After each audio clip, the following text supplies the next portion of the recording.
자, 이번 시간에는 6장에 나오는 내용을 요약하고 그다음에 예제를 보겠습니다. 자, 6장에는 물리량 중에 에너지의 일종이죠. 에너지의 일종인 따라서 단위는 에너지의 단위를 써요. 에너지의 단위는 주울이죠.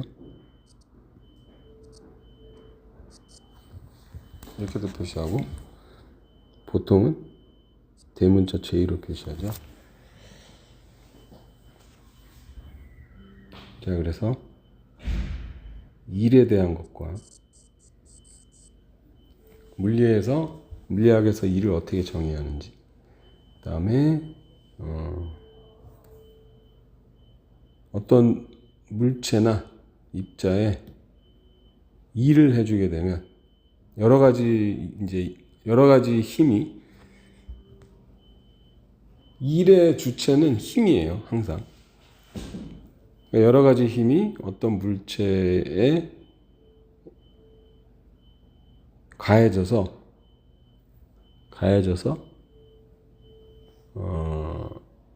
일을 하면 그 일의 총합은 운동에너지의 변화와 같다.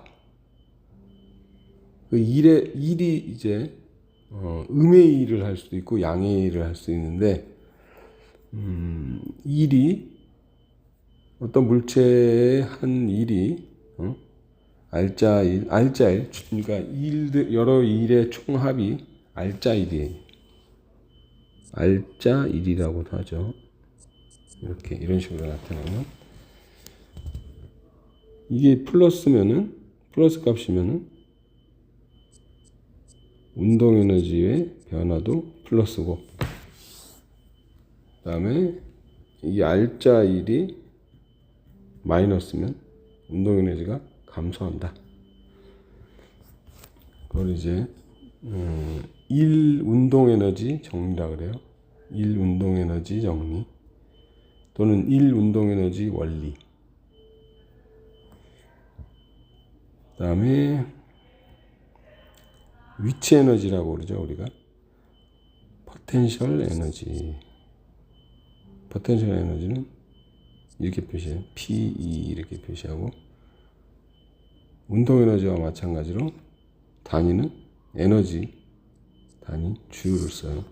운동 에너지도 마찬가지로 주울을 쓰고,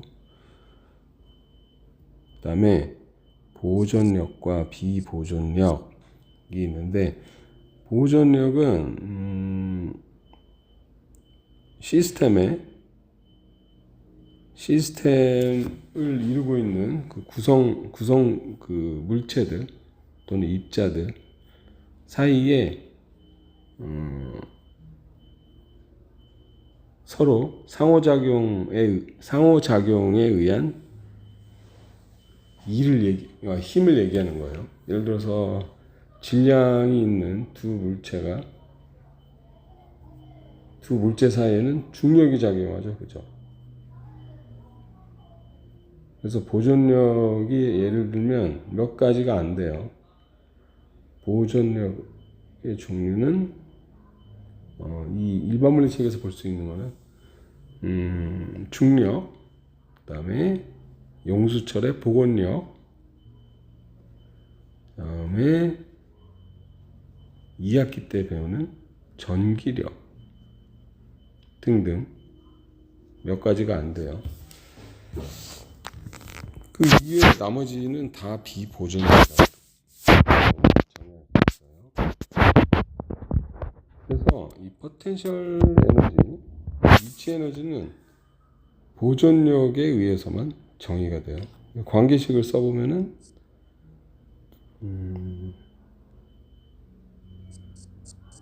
보존력이 한 일은 포텐셜 에너지 감소와 같다.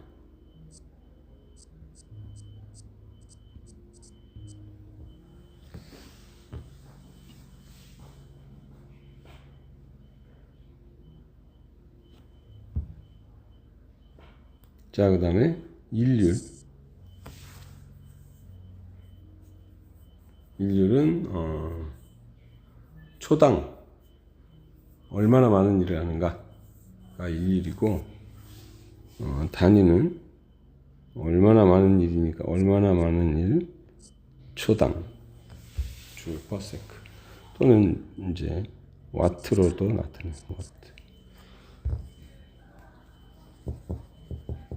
단위로 쓰이면 이제 와트고, 그다음에 변수로 쓰일 때는 일이죠. 대문자 W. 두 개가 똑같아서 헷갈릴 수도 있어요. 자, 그다음에 여기는 에너지 보존 법칙을 다루죠.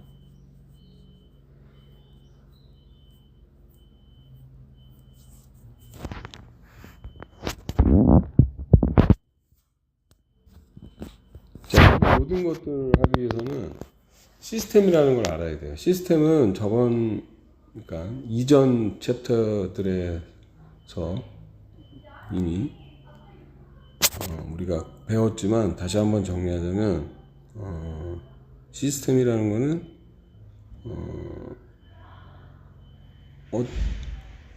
어떤 물체 하나 또는 두 개, 세 개, 네 개, 이런 식으로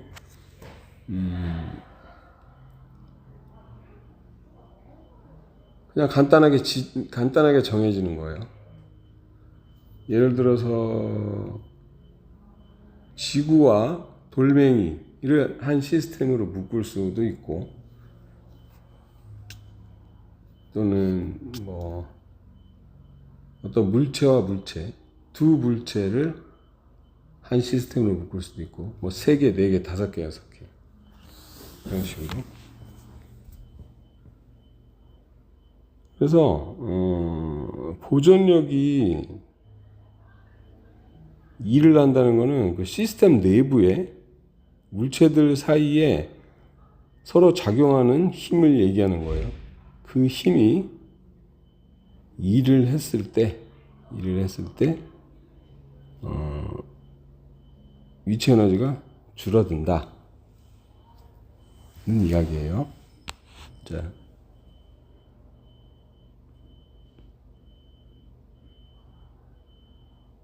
자, 일단은 위에서 언급한 것들을 하나하나 리뷰를 해봅시다. 자, 일은 어떠한 물체에 힘을 가해서 얼만큼 움직였는가, 그리고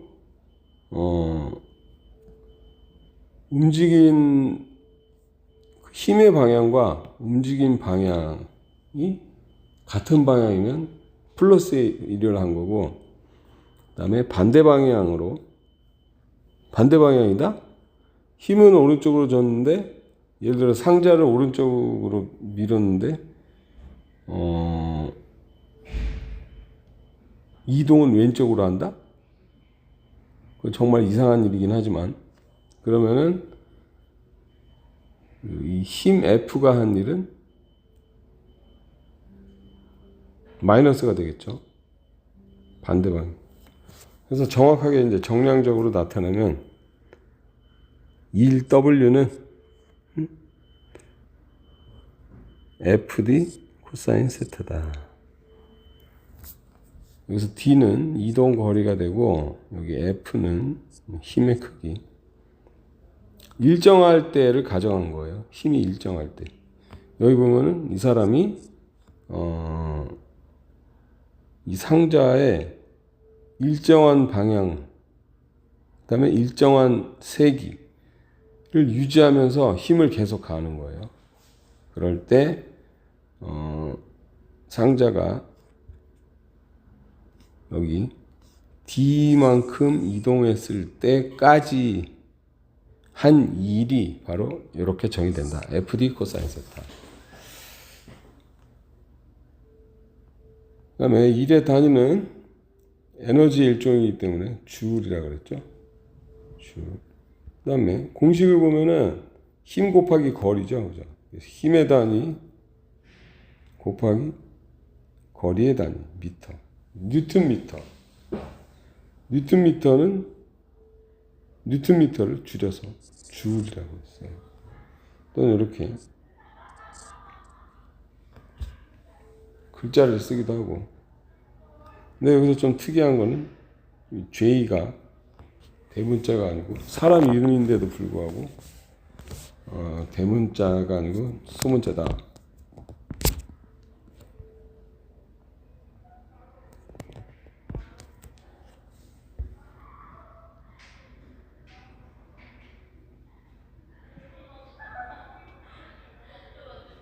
그 이유는 내 생각에는 여기 뒤에 S가 붙었죠. 사람 이름에는 S를 붙일 수가 없죠. 절대로. 그렇기 때문에 이건 이미 사람 이름이 아니고 하나의 단위가 된 거예요. 그래서 소문자로 쓰겠죠. 그냥 단위니까. 고유명사가 아니고.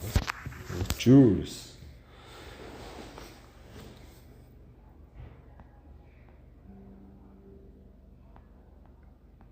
자, 이제 첫 번째 예제를 봅시다. 자, 상자. 이 그림만 봐도 알겠죠? 딱히 그 문제를 읽어보지 않아도.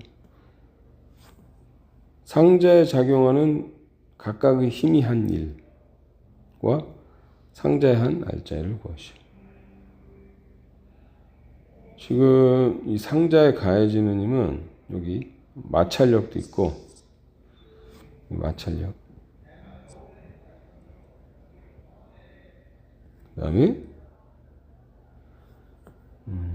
중력. 중력이고, 그 다음에 수직항력도 있죠. 그쵸? 수직항력.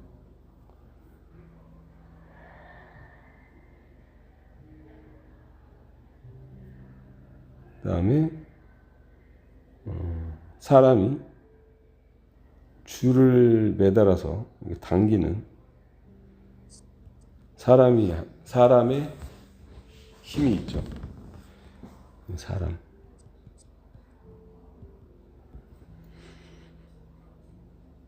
근데 이제 글자가 작아서 안 보이는데 이게 확대를 좀 해서 보면, 자, 마찰력은 FR 이렇게 썼고, 여기 이제 이거 아래 첨자 FR은 프릭션의 약자예요. 마찰, 프릭션.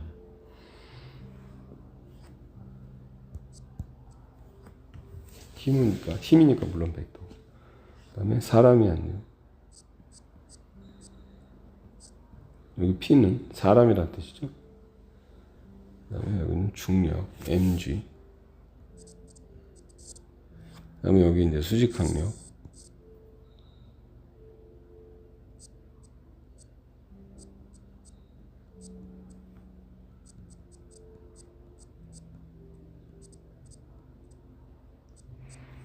수직항력이다.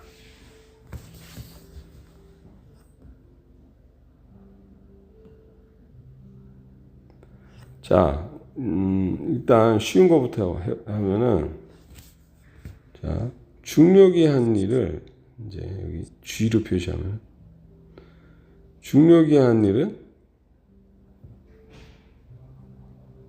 중력의 크기 곱하기 중력의 크기 곱하기 움직인 거리. 움직인 거리를 여기 x라고 나타냈죠. 그죠? x 곱하기 코사인 몇 도예요? 중력은 아래 방향, 움직이는 방향은 오른쪽. 90도죠, 그렇죠? 90도. 코사인 90도. 근데 코사인 90도가 0이니까 이 0이다. 중력이 한 일은 0이다. 마찬가지로 수직항력이 한 일도 0이에요. 수직항력이 한 일도 0이다. 왜냐면 이제 물체가 위쪽 방향으로 움직인 게 아니니까. 그 다음에 사람이 한 일은 WP는 FP의 크기. 힘 FP의 크기는 이제 화살표만 떼면 되죠. 곱하기 X, 그죠? X. 이걸 D라고 썼으면 더 좋을 텐데. 여기 X라고 썼어요. 그 다음에 코사인 사이각 37도죠, 그죠? 코사인 37도.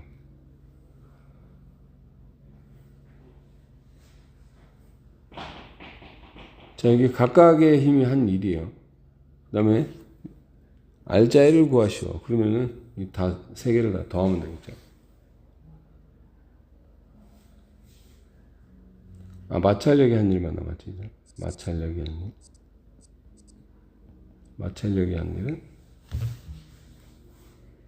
마찰력 크기 곱하기 X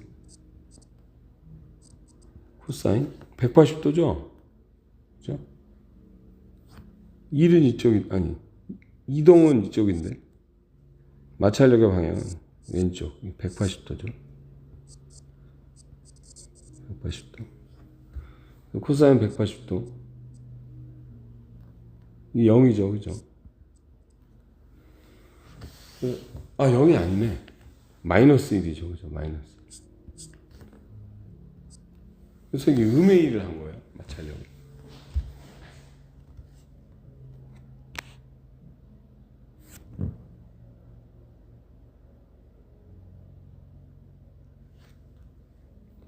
그 다음에 사람은 양의 1을 했죠? 그죠?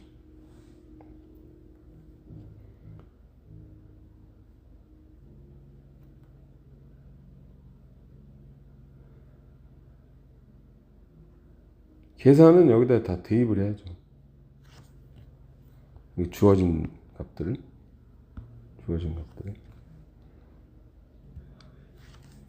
자, 주어진 값들을 보면, 여기서, 여기 적어봅시다. M은 50. 그 다음에, 사람의 힘. 100N.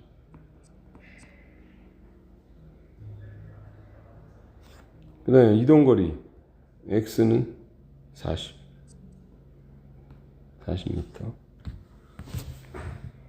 그 다음에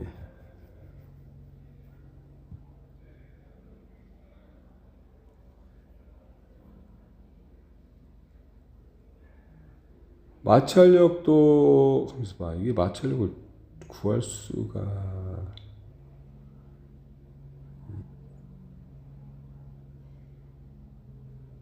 운동 마찰 계수가 없기 때문에 마찰력은 그냥 줘요. 이게 좀 오타가 있는데 교과서 보면은 여기 마찰력이 주어졌어요. 여기 50N. 방향은 왼쪽이고. 그래서 마찰력이 F 프릭션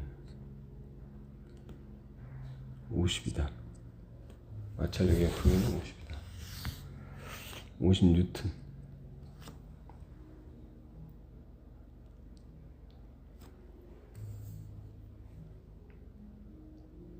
자, 그래서 중력이 한 일, 그 다음에 수직항력이 한 일 다 0이고 두 개만 구하면 되는 거죠. 그래서 WP는 사람이 한 일, FP가 여기 써있죠. 100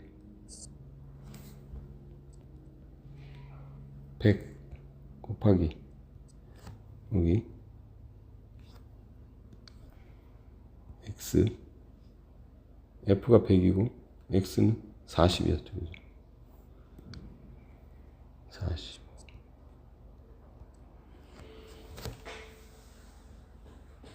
곱하기 코사인 37도.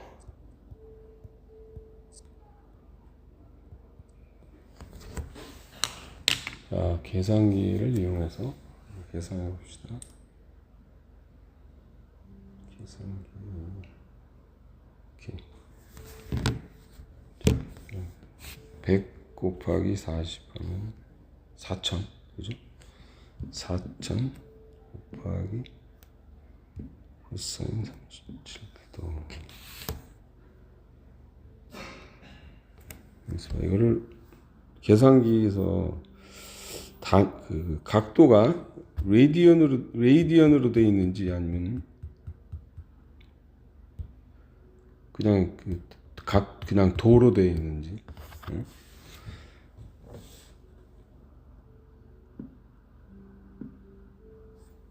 디그리 3194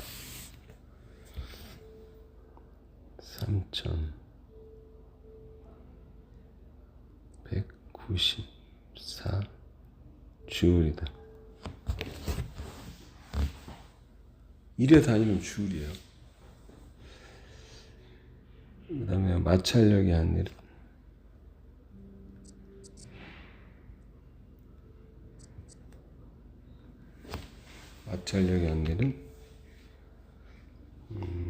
마찰력이 50이라고 그랬죠, 그렇죠? 50. 마찰력의 크기가 50. 그 다음에 이동거리 40 곱하기 여기 코사인 180도, 그죠? 반대 방향이니까 코사인 180도 마이너스 1 곱하기 마이너스 1는 마이너스 2000, 그죠? 2000 주울이다. 자, 이게 각각의 한 일이고 각각의 힘이 한 일이고, R자 힘은 어떻게 돼요? 여기서 2000을 빼면 R자 1은 3194에다가 2000을 빼면 되죠. 그러면 1194 줄이 나온다. 자, 답을 구해보면 1195라고 나와있죠. 그래서 반올림을 해서 유숫자를 2개를 만들었어요. 왜 유숫자를 2개를 만들었냐면, 여기 문제를 보면 이렇게 50kg이라고 유숫자 2개거든요. 40m 이렇게 나왔죠. 유숫자 2개. 그래서 답도 유숫자 2개에 맞추려고 한 거예요. 자, 그래서 여기 9에서 반올림 해가지고 1200이 됩니다.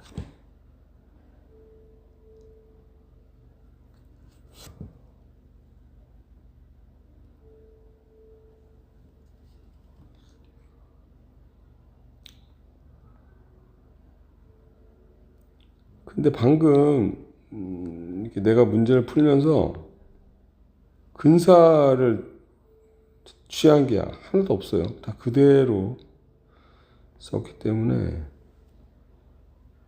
3194.5인데 3194.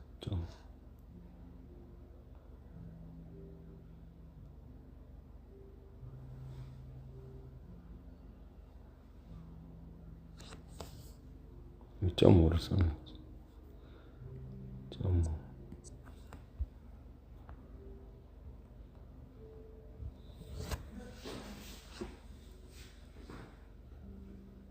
여기도 .5.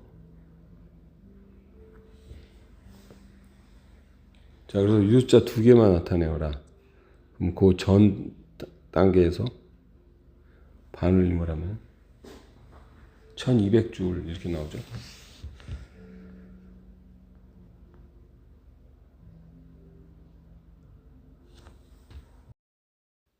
자, 예제 6.2는 등산객이 15kg 짜리 배낭을 메고 10m를 올라갔어요. 10m를 올라갔을 때 등산객이 한 일을 구하고 그 다음에 중력이 한 일을 구하고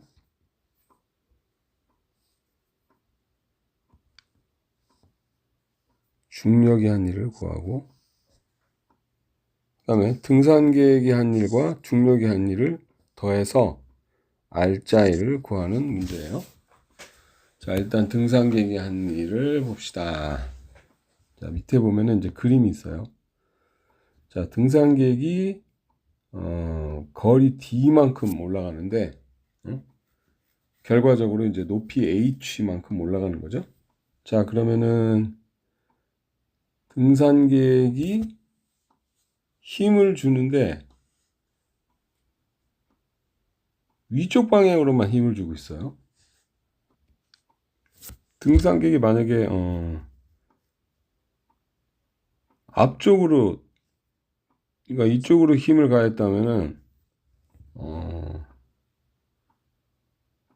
이 배낭이 가속이 되겠죠. 점점점 빨라진다든지.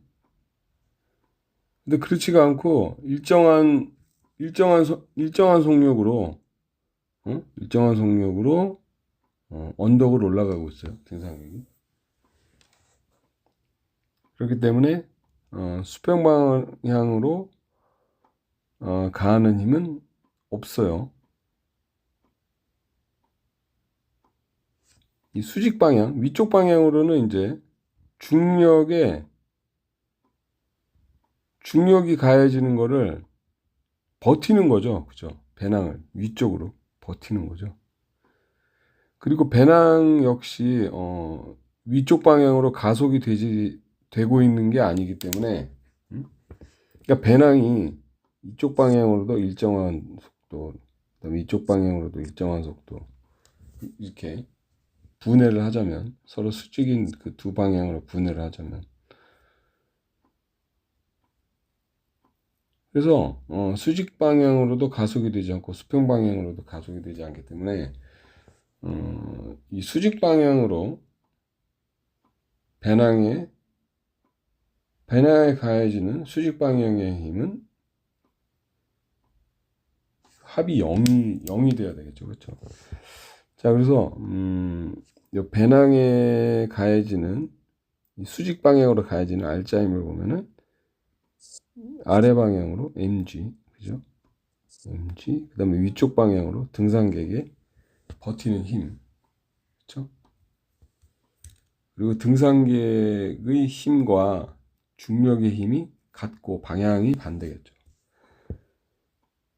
자, 그래서 등산객의 힘은 크기는 mg이고 방향은 위쪽 방향이다.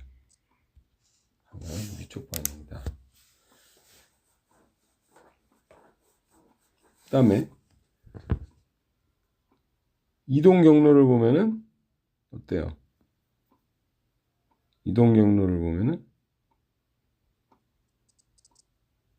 비스듬하게 올라가고 있죠. 그죠? 그래서 등산객의 힘과 이동 경로하고 같은 방향이 아니고 사이각이 있기 때문에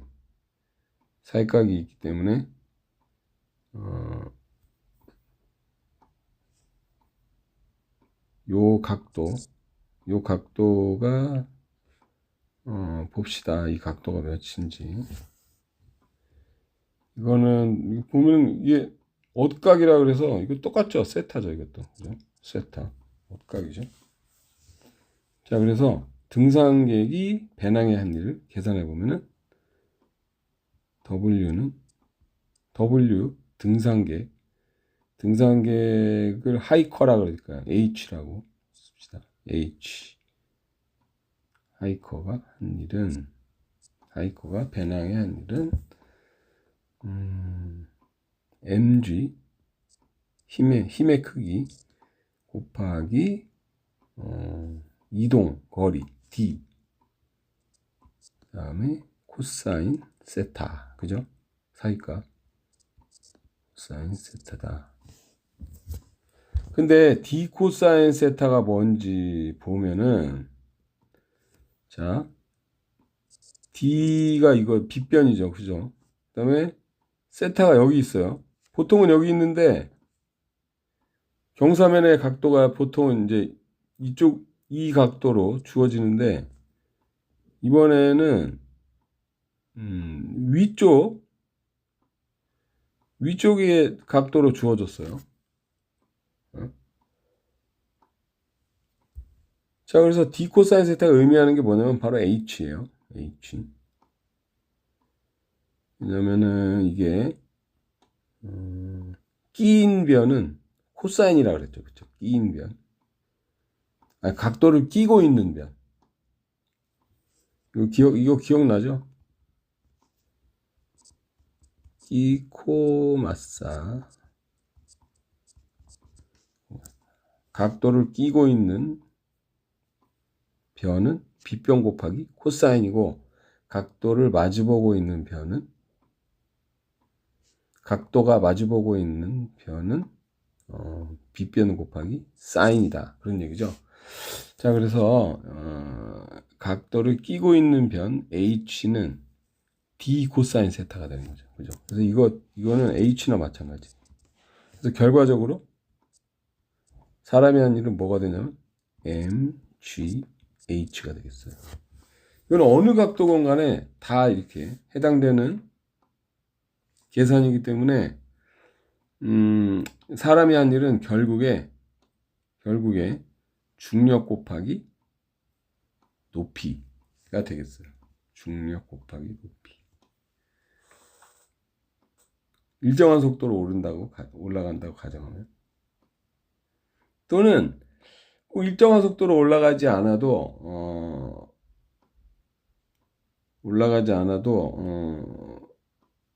사람이 멈추어 있다가 이제 저 언덕길을 올라가려면 가속을 해야 되겠죠. 그죠? 가속을 해서 이제 가속을 해야지 이제 몸이 움직이는 거죠. 저 언덕을 이제 올라가는 거죠. 근데 올라가면서 빠르게도 갔다가 느리게도 갔다가 하면서 여기 H 점을 지날 때, 또는 H에서 멈추거나, 또는 H에서 멈춰야죠. 이게 멈춰 있다가 H까지 올라가서 멈춘다. 그러면은 속도가 처음과 마지막이 같죠. 그렇죠? 그래서 아직 이제 우리가 운동 에너지는 배우지 않았지만, 운동 에너지가 2분의 1 mv 제곱인데 이제 속도가 0이면은 2분의 1 mv 제곱인데 요 밑에서도 운동 에너지가 0이고 요 위에서도 운동 에너지가 0이죠. 그죠? 그래서 운동 에너지를 조금 더 얻지 않았어요. 그렇죠?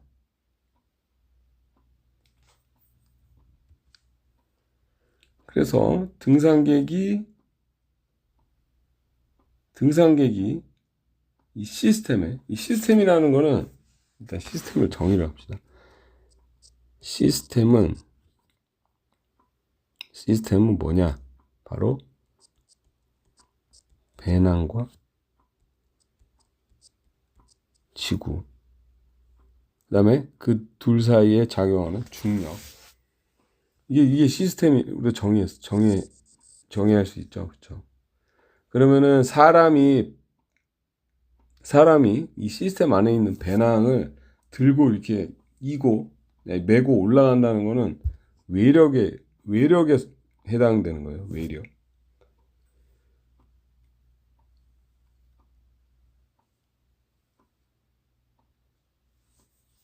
자, 그래서 나중에 이제 우리가 배울 거지만, 외력이 시스템에 일을 하면 그 일을 한 만큼 운동 에너지와 위치 에너지가 증가하는데, 운동 에너지가 하나도 증가되지 않았기 때문에 등산객이 한 일은 몽땅 위치 에너지 증가로 바뀌는 거예요.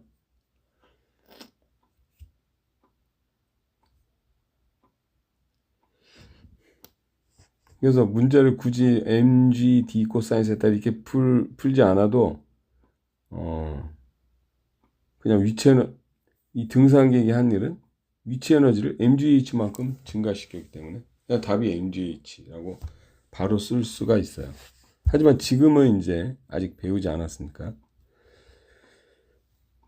이런 식으로 풀면 되겠죠.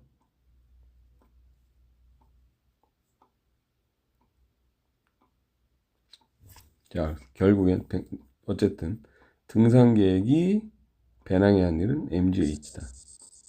그 다음에 중력이 한 일은 중력의 방향은 이제 등산객 힘 방향의 반대고 크기는 같죠. 그렇죠? mg죠. 그죠? 그래서 중력이 한 일을 계산해 보면은 mg 힘의 크기가 mg죠. 그 다음에 똑같이 거리 d. 근데 여기서 각도가 어떻게 되냐? 이 거리 이동 경로하고 그 다음에 중력하고 그 사이각이 세타가 아니고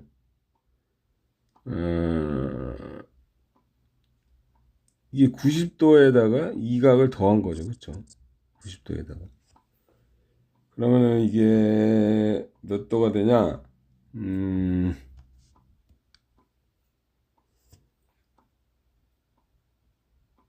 자, 사이각이 이거죠. 그죠? 이거. 근데 이게 몇 도냐면은 초록색으로 바꾸고 이거 180도죠, 이게. 그죠? 이게 180도에다가 요 각을 뺀 거죠. 그죠? 요 각이 세타라 그랬죠. 그죠? 그래서 요 각도는 바로 180 빼기 세타가 되는 거예요. 자, 그래서 mg 중력이 한 일은 mgt 곱하기 코사인 180 빼기 세타가 된다. 180도 빼기 세타가 된다. 근데 코사인 180도 빼기 세타는 뭐냐? 마이너스 코사인 세타하고 똑같아요. 그래서 이걸 쓰면 는 mgt 마이너스 코사인 세타다. 자, 그럼 위에 거와 비교해 보면은 마이너스 mgh가 되는 거죠. 그죠? 그래서 중력이 한 일은 마이너스 mgh 만큼 일을 했다. 그런 얘기예요. 그 다음에 마지막으로 배낭에 행해진 알짜일. 이게 이제 두 개를 더하면 되는 거죠. 그래서 mgh하고 마이너스 mgh하고 더하면 0이 되는 거죠. 그죠? 0이 된다. 자, 그 다음엔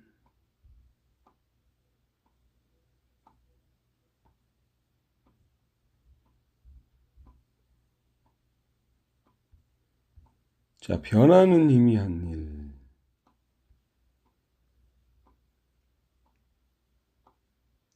이 그래프를 한번 봅시다.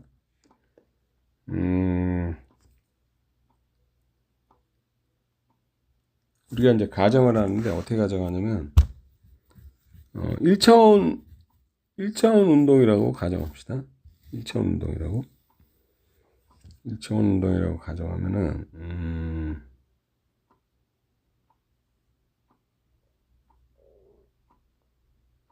어떤 예를 들을 수 있을까? 자, 이런 어떤 지표면이 있어요. 어떤 상자가 있고,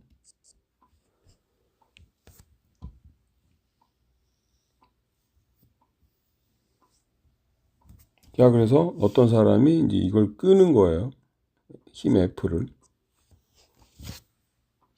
가해서 이걸 끄는 거예요. 끄는데,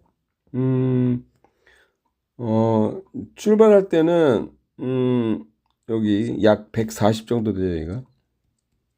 140 뉴턴으로 끌다가, 그 다음에, 이 거리가 이렇게, 그러니까 여기가 DA고, 여기가 DB예요. 여기가 DB. DA에서는 140 뉴턴의 힘을 주는데, 그다음 점점점 힘을 세게 줘요. 그럼 이게 상자가 점점점 더 빠르게 가속되겠죠. 그렇죠? 일정하게 140을 줘도 계속 가속하는데 점점점 더 큰 힘으로 가속시키니까 점점점 더 빨라지는 거예요. 그래서 여기 DB 구간을 지날 때 준 힘은 대략 한 250 정도, 250 뉴턴의 힘을 가했죠. 그렇죠? 그러면은 힘이 일정하다면은 힘 F가 한 일은 WF는 F 곱하기 힘 곱하기 거리가 D죠. 그죠? DA부터 DB 사이의 거리가 D예요. 그럼 FD 이게 답이죠. 그냥. 그쵸? 왜냐면 1차원 문제니까 사이각이 0이니까 코사인 0은 1이니까 FD가 되겠죠. 근데 이제 일정하지가 않아요. 지금 이제 이 그래프의 경우에는 점점 증가하는 거예요. 그럴 때는 어떻게 하냐면은 여기 왼쪽에 그림이 있네. 여기 보면은 이렇게 작은 구간으로 잘라요. 이렇게 거리 D를 잘게 잘라요. 잘게 잘라. 그 다음에 여기 요 구간에서는 이 그림이 왼쪽 그림하고 오른쪽 그림하고 좀 다른가? 150 정도. 그 다음에 여기는 중간 정도가 150에서 200 사이, 한 170 정도? 그죠? 170 정도. 이렇게.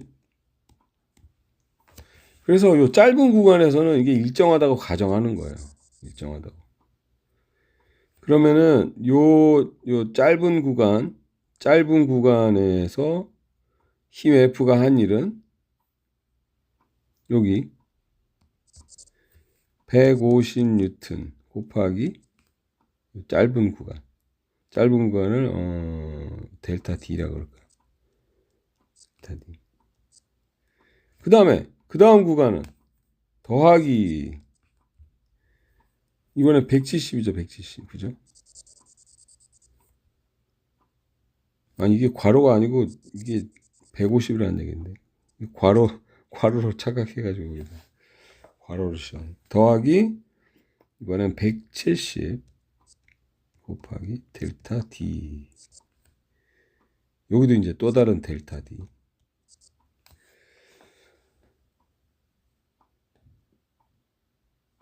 이런 식으로 여기까지 다 더하면은 변하는 힘이 한 1이 되는 거죠. 근사적으로. 그렇죠? 그러면은 이거를 이제 점점 잘게 간격을 더 작게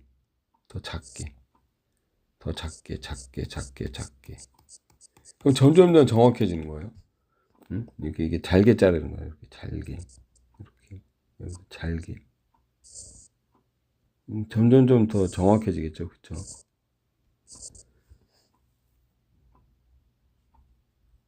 그래서 세로 힘 곱하기 델타 D 이렇게 쫙 더하는 거는 뭐랑 같냐?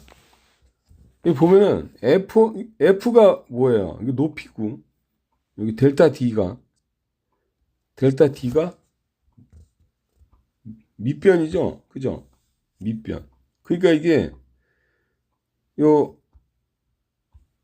150 곱하기 델타 D, 170 곱하기 델타 D 이게 뭐냐면 면적이죠, 그죠? 면적. 그래서 이게 잘게 잘라갖고 요 작은 면적들을 다 더하는 거예요. 그러니까 결국에는 변하는 힘이 한 일은 바로 변하는 이 힘이 어떤 물체의 한 일은 요 물체의 한 일은 어느 구간에서 DA부터 DB까지 움직이는 이 힘이 어떤 물체를 DA에서 DB까지 이동시켰다면 그 힘 F가 변하는 힘 F가 한 일은 바로 요 면적이다. 그런 얘기예요. 시험 문제는 뭐 이 면적을 구하시오 이런 거 절대 안 나오겠죠. 이걸 어떻게 구해? 대신 만약에 나온다면 이렇게 나오죠. 이게 힘 F고, 그다음에 이게 X다. 1차원에서만 움직인다고 가정하자. 1차원. 그러면 이제 그래프가 뭐 이렇게 주어지겠죠. 이렇게, 뭐 이렇게, 이렇게, 이렇게, 뭐 이렇게 이런 식으로 주어지죠. 그래서 이게 잘라가지고 면적을 계산하기 쉽게 이런 식으로 나오겠죠. 이거 면적 구하는 이거 정사각형 면적 구하고, 그다음 사다리꼴 면적 구하고, 직사각형 면적 구하고. 아 이게 정사각형이라고 잘못 얘기. 이것도 뭐 직사각형, 그러니까 사각형과 사다리꼴. 그다음에 이거는 뭐 삼각형 더하기 사각형 또 삼각형. 이래서 더하면은 값이 나오겠죠. 그렇죠? 면적이 나오면 그 면적에다가 단위는 주를 붙이면은 그게 바로 변하는 힘 F가 한 일이죠. 그렇죠?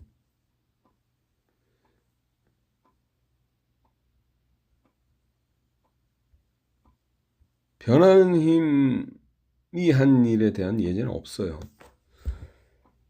자, 그 다음에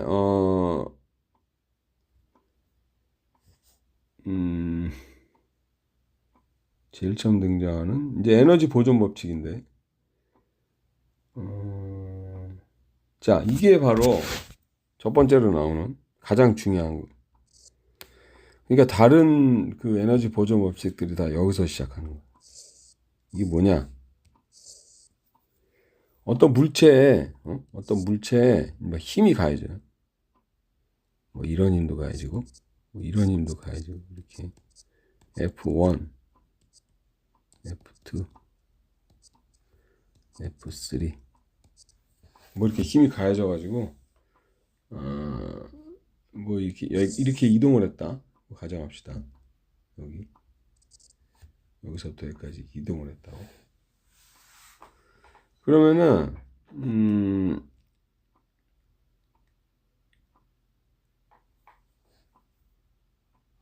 F1이 한 1을 구할 수 있고, 그죠?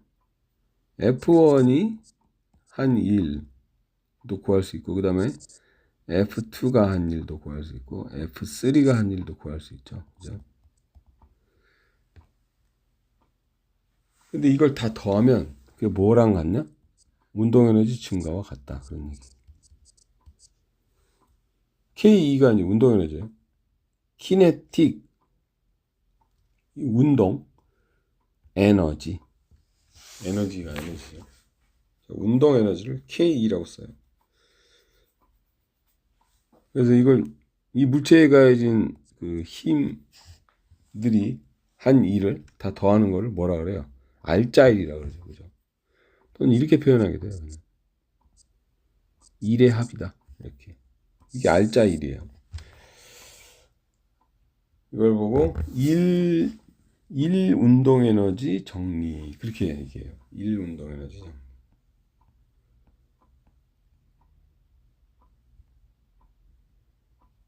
여기는 일 에너지 정리라고 나오는데 이거보다는 일 운동 에너지 정리가 더 정확한 말이에요. 자, 그래서 이제 이게 일의 합이 알짜일이 만약에 마이너스다? 그러면 델타 K 운동 에너지의 변화가 마이너스라는 얘기는 운동 에너지가 감소한다는 얘기죠. 그 다음에 알짜일이 플러스다? 그러면은 운동 에너지가 증가한다. 그런 얘기죠.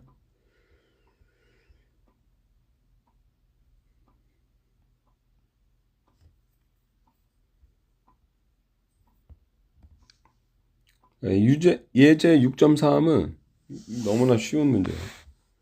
1 운동 에너지 정리를 쓰면 돼요.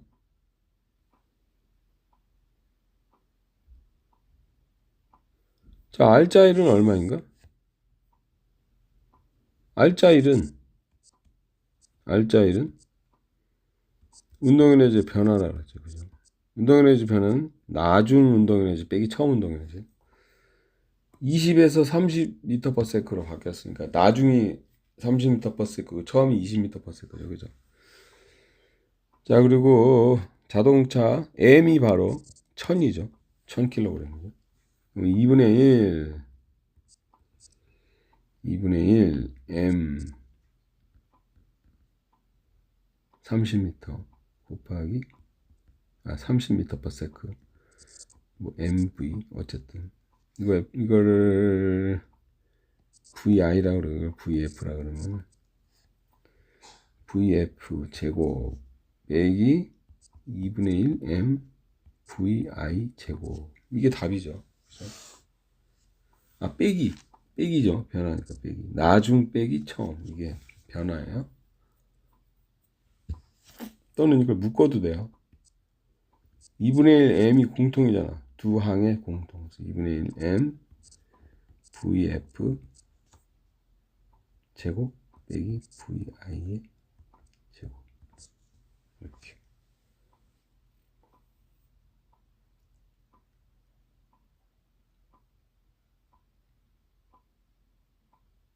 이거 뭐 암산으로 다 했는데 30의 제곱은 3, 3은 9에 동그라미 두 개니까 900, 그죠? 900 빼기 400은 500이죠. 500. 그 다음에 M이 1000이죠. 그죠? 1000을 2로 나누니까 500. 이건 500 곱하기 500이죠. 그죠? 그래서 500 곱하기 500은 25에다가 동그라미 4개니까 하나, 둘, 셋, 넷. 뭐야? 25만 주울이다. 그런 얘기죠. 25만 주. 알짜일이 바로 25만 주울이다. 과학적 표기법으로 나타나면은 지금 보면 유숫자가 두 개죠. 그죠? 여기 나와 있는 그 값들 중에서 유숫자의 개수가 가장 작은 거와 같아요. 답의 유효숫자는. 이거는 4개, 2개니까 제일 작은 게 2개니까 답도 2개. 그래서 과학적 표기법으로 나타내면 2.5 곱하기 10의 5승 이렇게 나타나는 거죠.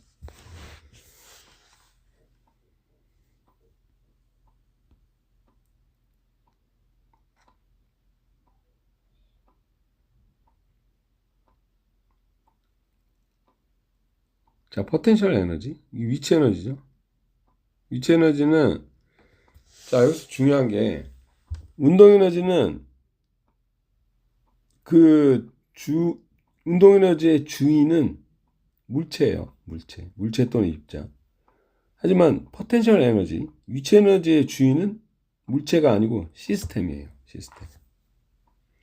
예를 들어 가지고 지구가 있고 지구 더하기 공, 여기 두 개가 이제 시스템이 있어요. 이게 한 시스템이에요. 여기 시스템.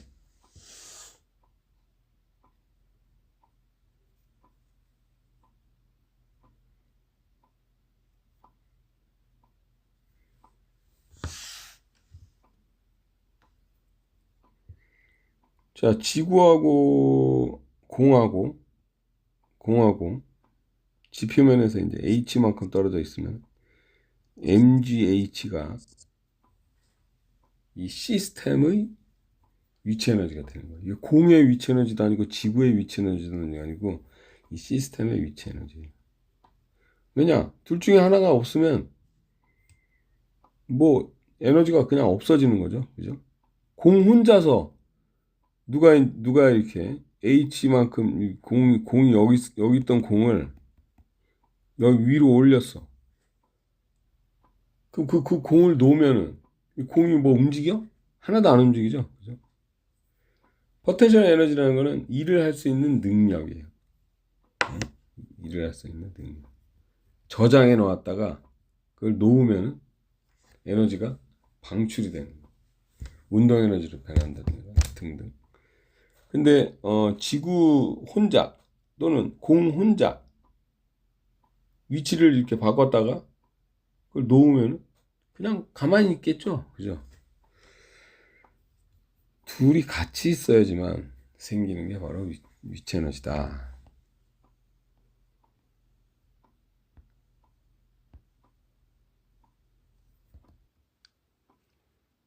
자, 지표면 근처에서 이제 시스템이 있는데 그 시스템이 무엇으로 이루어져 있냐면 여기 상자,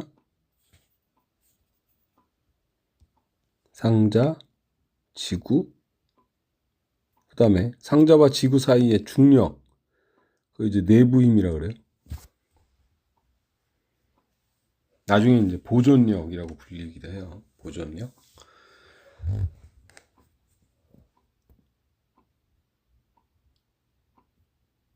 요 시스템이 그러니까 요 시스템에서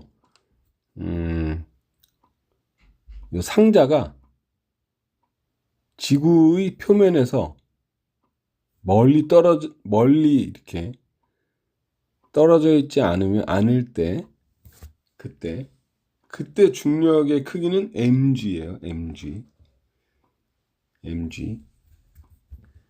그러니까 중력의 크기가 얼마냐?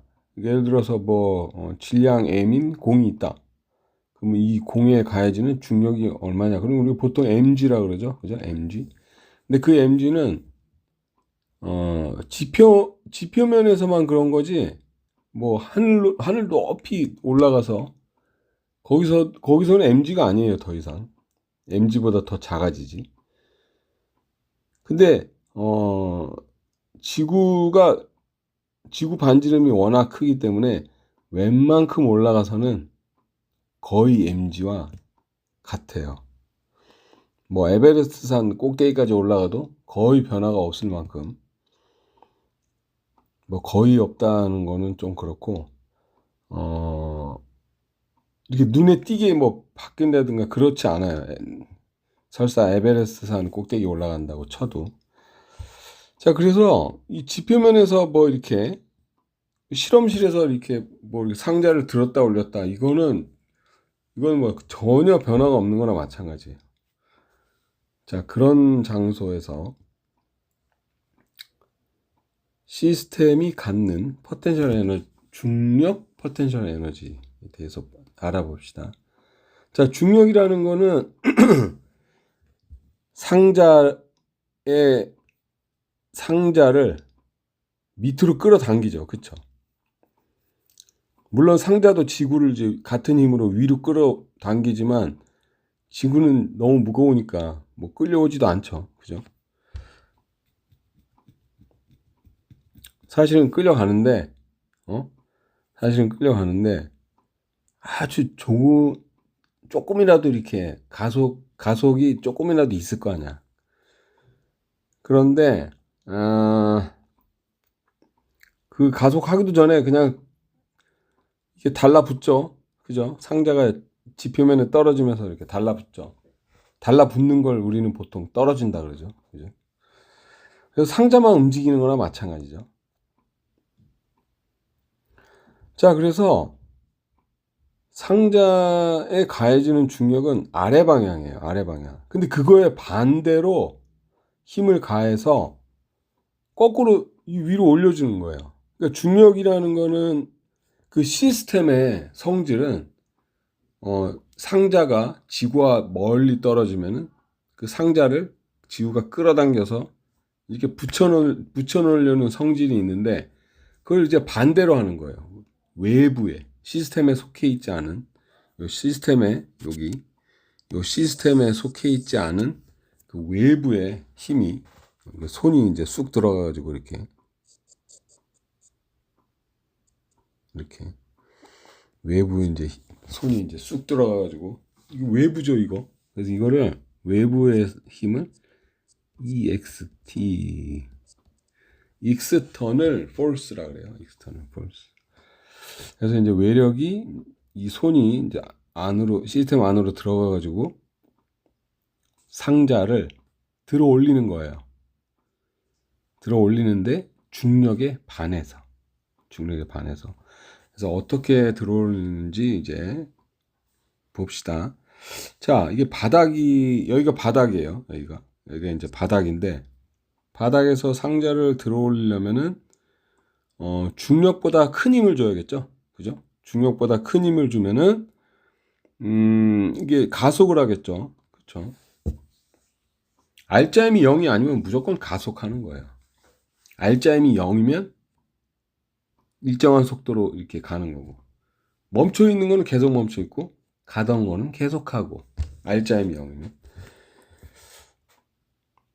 그래서 어느 정도 이제 가속을 해요. 너무 빠르게 하면 이제 실험이 좀 어려워지니까, 그러니까 적당한 속도로 가속을 해요. 그러면 이제 Y1 높이까지 왔을 때는, 이때는 중력하고, 손바닥 힘하고 똑같이 유지를 시켜요. 그러니까 손으로 이제 상자를 들어 올리는데, 중력하고 똑같은 크기의 힘을 주어서 들어 올리는 거예요. 그러면은 Y1까지는 가속이 되어 있기 때문에 이 상자는 어떠한 그 Y1에서 어떠한 속도를 가지고 있죠. 그렇죠? 가지고 있는데 그때부터 중력과 같은 크기의 힘을 위쪽 방향으로 가하면은 그러니까 중력은 아래 방향으로, 그다음에 손이 가한 힘은 위쪽 방향으로. 여기 그림 잘 봐요. 여기 그림. 그 두 힘의 알짜 힘은 뭐예요? 두 힘의 합은 0이죠. 그러니까 이 상자에는 아무런 힘이 가해지지 않는 상태예요. 그럼 어때요? 그 뉴턴의 1법칙이 뭐예요? 힘을 가하지 않으면 그 물체는 하던 운동을 계속한다. 그죠? 그래서 여기까지 이미 가속돼서 초기 속도가 있어요. 이미. 그래서 그 속도를 유지하면서 이렇게 쭉 올라가는 거예요. 그래서 이제 뭐 계속 올라가겠죠. 일정한 속도로. 손으로 계속 밀면. 그래서 이제 Y2를 통과해서 뭐 이렇게 계속 올라간다 칩시다. 이때 이제 우리가 그 손이 한 일을 계산을 하는 거예요. 어디서부터 어디까지? 상자가 Y1에서 Y2 갈 때까지, Y1에서 Y2 갈 때까지 손 힘이 이 상자에 한 일을 계산해 봅시다. 자, 그러면은 요 Y1에서 Y2 구간 최소 요 구간은 손의 힘의 크기가 mg죠. 그렇죠? 방향은 위쪽 방향이고. 그래서 mg에다가 이동 거리는 뭐예요? h죠. 그래서 mg h만큼 일을 한 거예요, 여기. mg h만큼 일을 했죠. 또는 이제 h를 여기 y2에서 y1을 뺀 것과도 같죠. h는. 그죠? 이렇게도 쓸 수 있어요.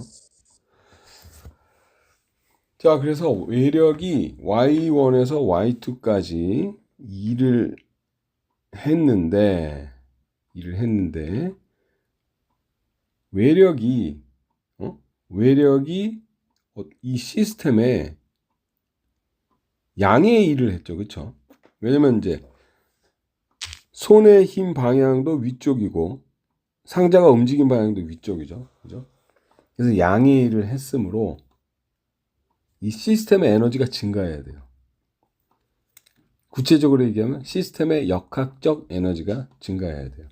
그 시스템의 역학적 에너지가 뭐냐? 바로 위치 에너지 더하기 운동 에너지예요.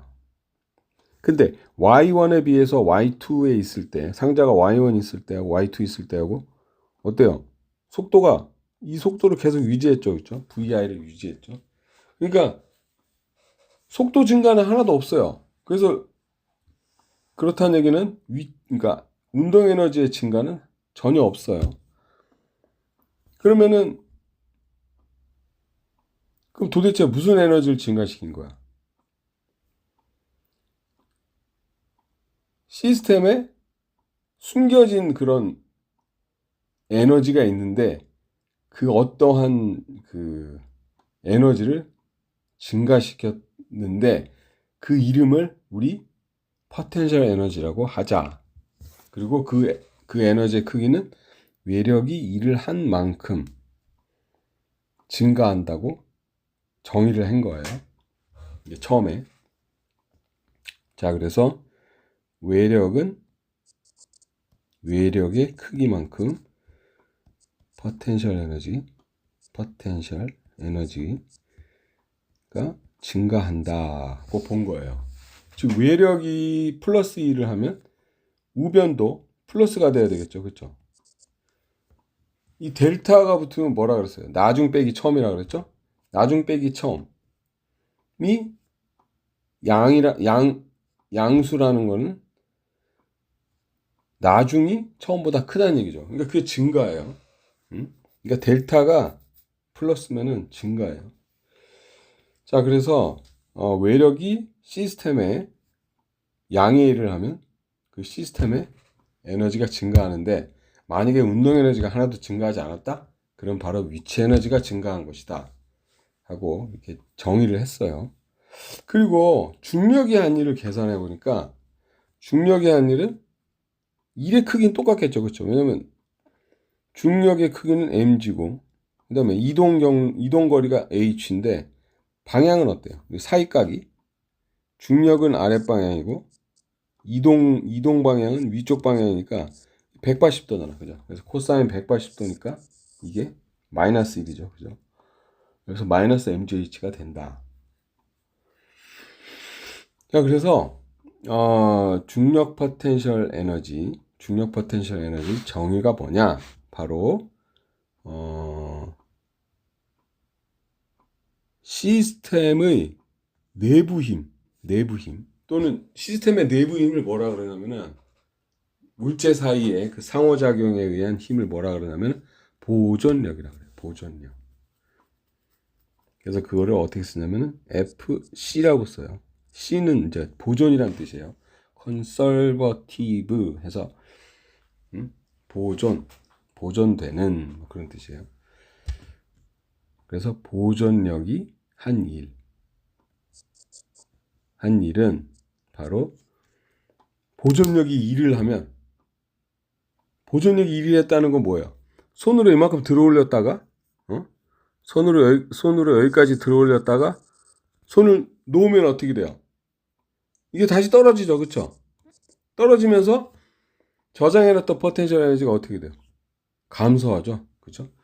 그래서 보존력이 양의 일을 하면, 이게 떨어질 때는 어때요? 음의 일이 아니고 양의 일이에요. 왜냐면은 중력의 방향과 이 떨어지는 그 이동 방향이 똑같잖아. 그죠? 그러니까 중력이 떨어질 때는, 올라갈 때는 중력은 음의 일을 하고 떨어질 때는 양의 일을 하는 거예요. 자, 그래서 내부의 보존력이 일을 하면 포텐셜 에너지의 변화가 마이너스가 된다. 즉 마이너스 델타 PE가 된다. 그래서 바로 포텐셜 에너지는 이렇게 정의가 돼요. 시스템의 내부 힘이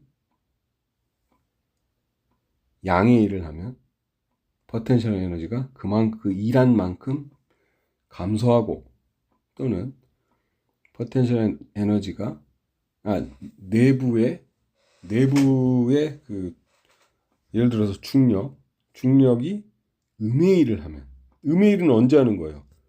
외부에서 물건을 중력에 반해서 들어 올릴 때, 그쵸? 들어 올릴 때는 이제 음의 일을 하는 거죠. 그래서 중력이 음의 일을 하면 포텐셜 에너지는 증가한다, 그런 얘기예요. 그래서 이게 정의예요. 정의를 한번 써봅시다.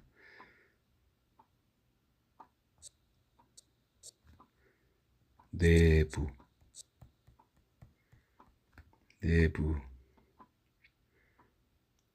힘. 내부 힘이, 그러니까 막연하게 내부 힘이라고 그러기보다는, 그러니까 시스템 물체 사이의 상호작용에 의한 상호작용하는 힘. 그걸 보존력이라 그래요. 보존력. 그래서 이거를 이제 WC라 그래요. 그래서 WC는 바로 마이너스 델타 P이다. 이게 아주 중요한 거예요. 이게 결론이에요.